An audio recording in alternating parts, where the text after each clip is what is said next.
I was standing in my own living room when she told me she and her friends had decided I wasn't ambitious enough for her. No anger, no shouting, just a verdict I never got to argue. That was the moment I realized walking away might be the most dangerous thing I could do next. My name is Daniel. I was 34 years old when everything finally went quiet. I worked as a project manager for a regional construction firm outside Columbus, Ohio. Commercial renovations, office parks, medical buildings. The kind of work where you're trusted with deadlines and budgets, but never asked to sell yourself. I liked knowing what was expected of me. I believed in showing up, in keeping promises, in stability as a form of ambition, not its absence. People called me dependable, calm, predictable in the best sense. I paid my bills on time, called my mother every Sunday, stayed loyal, sometimes longer than I should have. I believe commitment was something you practiced, not something you chased. Before that night, my life felt solid. Not exciting, just earned. And for a long time, I thought that was enough. I met Lauren when I was 29. We were introduced at a loud birthday dinner, the kind where you talk to whoever's closest just to escape the noise. She had a quick smile and listened like you mattered. She worked in marketing downtown, social media campaigns, influencers, trends. Her world moved fast. Mine moved carefully. At first, it felt balanced. I steadied her. She pulled me out of routine. The first year was real good. Grocery lists, shared playlists, late dinners. She moved into my townhouse after 18 months. It felt natural. We talked about the future in pieces. Marriage came up casually. Kids were as someday. We didn't rush. I thought that meant we were doing it right. Lauren liked to say she loved how steady I was. She called me her calm. I wore that like a badge. What I didn't notice at first was how her world saw me differently. Her friends were ambitious in a visible way. Startups, consulting, personal brands discussed over cocktails. They traveled, changed jobs often, measured success by momentum. They were polite to me, always friendly, but there was a tone I couldn't name at first. I showed up on time. I listened. I didn't dominate conversations. I thought that was respect. Sometimes, at dinners, I caught Lauren watching me while her friends talked. Not with admiration, with assessment. I told myself it meant nothing. The night everything changed was a rainy Thursday in early spring. Lauren went out with her friends after work. A girls' night. She kissed me quickly and left. I stayed home, ordered Thai food, answered emails, fell asleep on the couch. She came home late. I woke to her keys on the counter. The house smelled like rain and perfume. She stood there for a moment, deciding something. "We talk tonight," she said. "With the girls," she added. I nodded. Then she looked at me, really looked, and I felt it before she spoke. "We decided you're not ambitious enough for me." No yelling, no drama, just a sentence that sounded practiced. I noticed the hum of the refrigerator, the rain on the windows. "You decided," I said. "I know it sounds bad," she said. They were just being honest. And I realized they're right. About what? About where we're going. The life I want. And what life is that? One where I'm not the only one pushing forward. I push forward, I said. "You're comfortable," she replied. "You don't want more." "I want stability." "To you," she said. "But to them, to me, it feels like settling." There it was, the word people use instead of disappointment. "They think you're holding me back," she added. I stood up slowly. "And what do you think?" She hesitated. "I think I've outgrown this." "Not me. This." I nodded once. "Understood." She blinked. "That's it. That's it." She waited for anger, for pleading. I gave her nothing. "I didn't mean it as an attack," she said. "I know. I think we want different things." "I agree." "So what does that mean?" "It means you should pack," I said. "Or I will." "This feels sudden." "You've been having this conversation without me," I said. "I'm just catching up." She looked away. I didn't mean for it to come out like that. But it did. Another pause. "You're really okay with this?" "No," I said. "I'm just done explaining myself." She looked at me like she didn't recognize me. "I'll stay at Megan's tonight," she said. "Take what you need." At the door, she turned back. "I didn't mean to hurt you." "I know." The door closed. The house felt larger, emptier. The Thai food sat untouched. I wasn't heartbroken yet. What I felt was clarity. I thought about how steady had slowly turned into stuck in other people's mouths. How I'd never argued because I didn't feel the need to perform. Ambition doesn't always announce itself. Sometimes it waits. Sometimes it looks like restraint. Sometimes it looks like knowing when to walk away. I slept deeply that night. No dreams. In the morning, I felt calm, like something heavy had been set down. I didn't know yet that walking away would be the quietest part. I only knew that, for the first time in a long while, my life felt like it belonged to me again. The first few days after Lauren left were quiet in a way that felt unnatural, like a power outage you keep expecting to end. I went to work. I answered emails. I sat in meetings and nodded at the right moments. No one knew anything had changed, and I didn't offer the information. At night, the house reminded me she was gone. Her coffee mug still on the counter. A sweater draped over the chair. I didn't rush to pack her things. I wasn't clinging to them. I just didn't feel urgency. Letting go didn't need witnesses. She texted twice that week. Short messages. Practical ones. When would be a good time to grab the rest of her things? Whether I'd seen her passport. No apologies. No second thoughts. Just logistics. I replied politely. Briefly. The way you do when something has already ended. What surprised me wasn't missing her. It was noticing how much space I suddenly had in my own head. Without meaning to, I started replaying small moments from the past few years. Not fights. Not big decisions. Just comments. Looks. The way she'd correct me in front of her friends. The way she'd joke about my job being safe. How often I'd smiled and let it pass. I realized how long I'd been defending my life to people who didn't live it. Lauren came by the following Saturday. Mid-morning. Clear skies. She parked in the driveway like she still belonged there. I stayed in the living room while she moved through the house, pulling things from drawers, closets, shelves. She worked quickly, efficient, like she didn't want to linger. At one point, she stopped and looked at me. "You're really okay?" she said. Not a question. "I'm managing," I replied. She nodded, like that confirmed something she'd been telling herself. Her friends had already filled the silence I left behind. I could feel it. They always did. They'd frame this as growth, as bravery, as her choosing more. And maybe that was true, for her. Before she left, she stood by the door and hesitated. "This isn't how I thought this would go," she said. I met her eyes. It rarely does. She smiled faintly, like she wanted me to soften. I didn't. After she drove away, I sat on the floor for a long time. Not because I was breaking down, because I was taking inventory of what was mine, of what I'd been carrying that didn't belong to me. That night, I opened my laptop and updated my resume for the first time in years. Not because I wanted to leave my job, because I wanted to remember what I'd built, the projects I'd led, the problems I'd solved quietly, without applause. I started waking up earlier, going to the gym before work, not to reinvent myself, just to burn off the restlessness. I stopped skipping meals. I cooked again. Simple food. Real food. Lauren didn't cross my mind as often as I expected, but her words did. Not ambitious enough.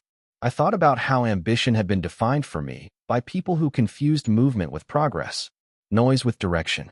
I'd spent years building something steady, and somewhere along the way, I'd let that be treated like a flaw. A week later, I ran into one of her friends at a coffee shop near my office. We exchanged pleasantries. She hesitated, then said, "Lauren's doing really well. She's excited about what's next." I smiled politely. "I'm glad." There it was. The quiet comparison. The unspoken scoreboard. That afternoon, I asked my boss for a meeting. Not to complain. Not to threaten. Just to talk. I laid out ideas I'd been sitting on for years. Expansions. Process changes. A new division we'd discussed, but never pursued. He listened. Asked questions. Took notes. "You should have brought this up sooner," he said. "I wasn't ready," I replied. And that was the truth. I walked out of his office feeling something I hadn't felt in a long time. Not anger. Not revenge. Momentum. Lauren had mistaken my patience for complacency. My restraint for fear. I'd let her. That was on me. That night, I stood in the quiet house and realized something else. Walking away wasn't the point. Silence wasn't the win. The win was choosing where my energy went next. I didn't need to prove anything to her, or her friends, or anyone. But I was done living a life that needed defending. And for the first time since she'd said those words, I felt something close to anticipation. The changes didn't announce themselves. They never do. They showed up quietly, in the way my days started to feel fuller instead of heavier. Work picked up fast after that meeting with my boss. Not because I was suddenly chasing something, but because I stopped holding ideas back. I spoke when I had something to say. I volunteered for projects I used to sidestep, not out of fear, but out of habit. People noticed. Not in a dramatic way, just a shift in tone. More emails asking for my input. More doors opening without me knocking. I stayed late some nights, not because I had to, but because I wanted to finish things properly. I liked leaving knowing I'd moved something forward, even if no one clapped for it. Lauren didn't reach out again. That was fine. Silence was cleaner than mixed signals. What did surprise me was how often her friends' voices still echoed in my head. Not their words exactly, their judgments. The way they spoke about next levels and potential, like life was a pitch deck. I caught myself wondering, briefly, if they were watching from a distance, waiting to see if I'd stumble without her. That thought didn't make me angry. It made me aware. A month after the breakup, I ran into Lauren at a networking event downtown. I hadn't known she'd be there. I almost turned around when I saw her across the room, laughing with two men in tailored jackets. But then she saw me. Our eyes met, and there was no way to undo that. She walked over, confident, composed, like she'd rehearsed this moment. "Hey," she said. "You look good." "So do you," I replied.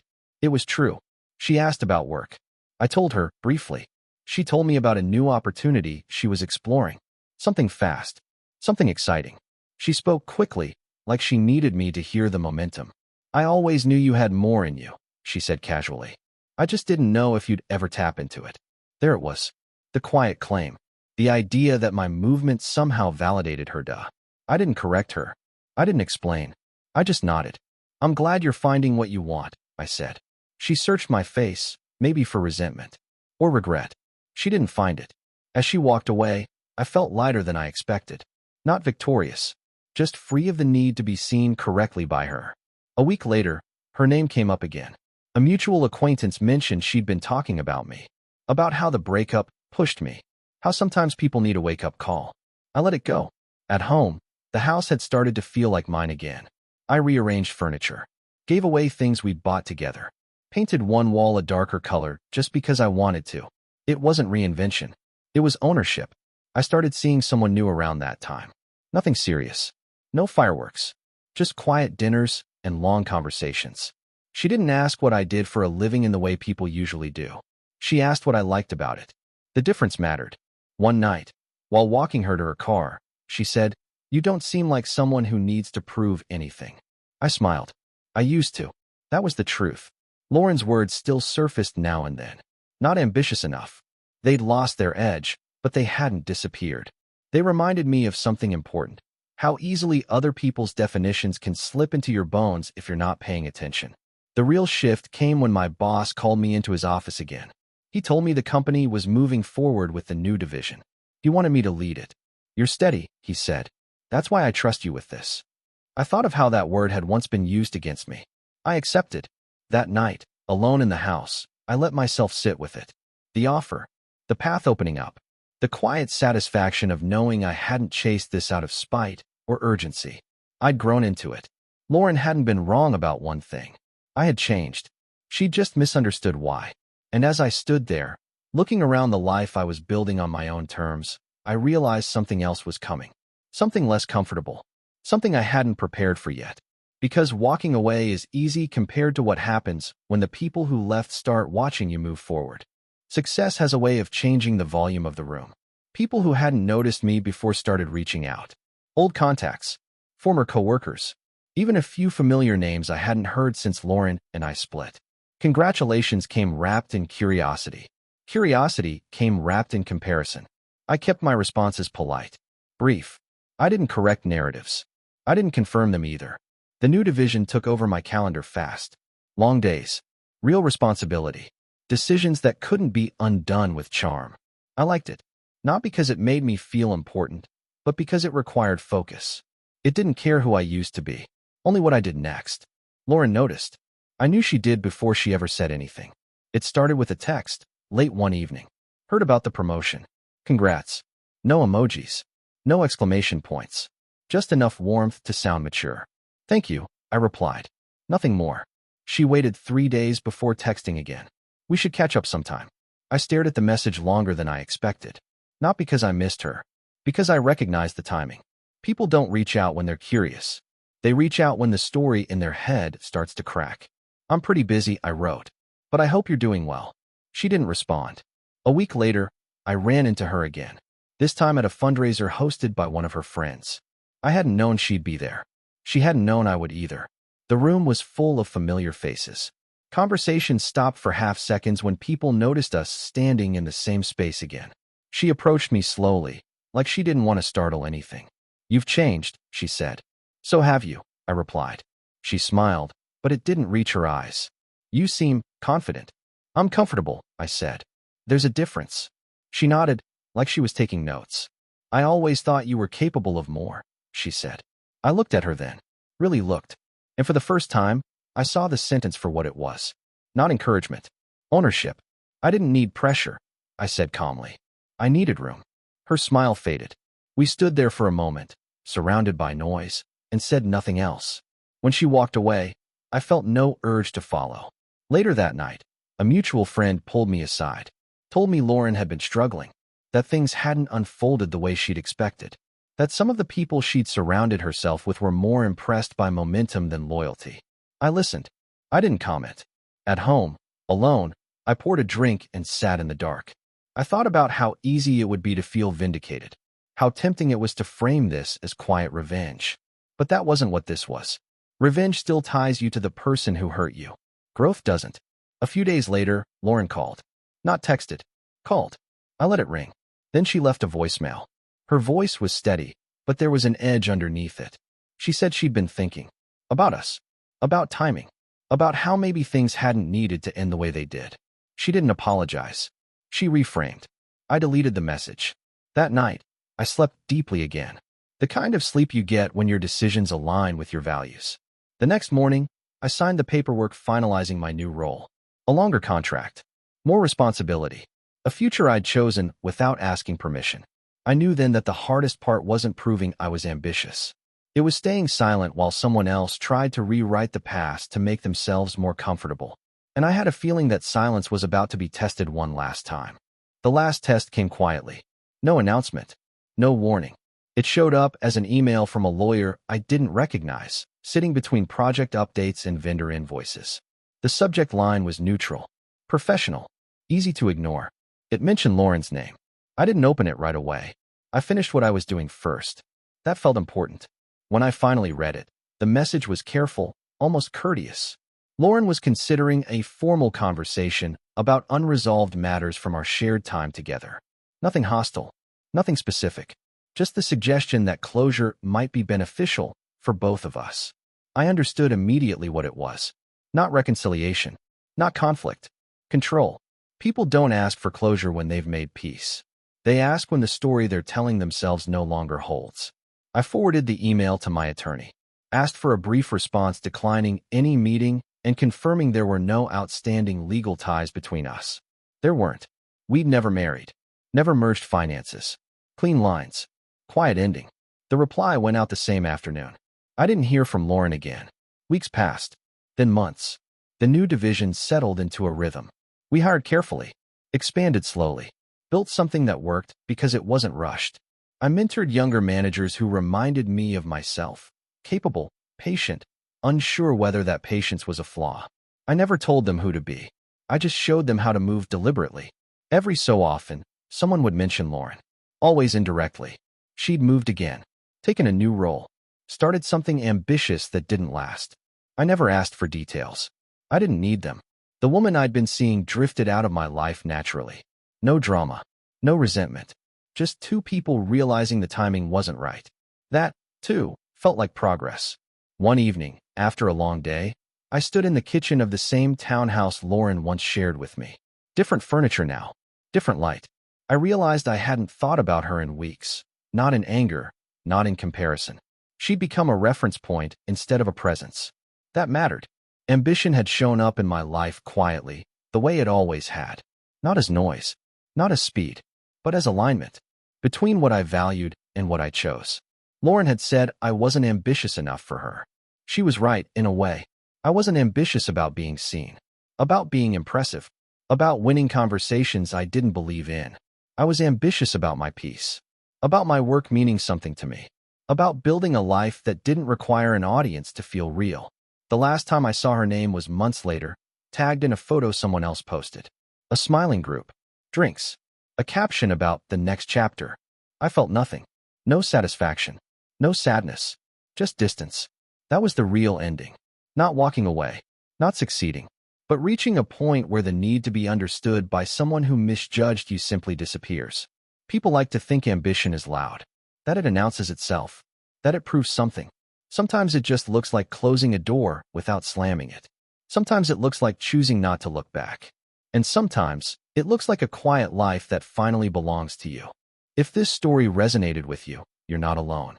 You can stay here for more real, honest stories about relationships, betrayal, and self-respect, told without shouting. Subscribe if you want to listen, not scroll past.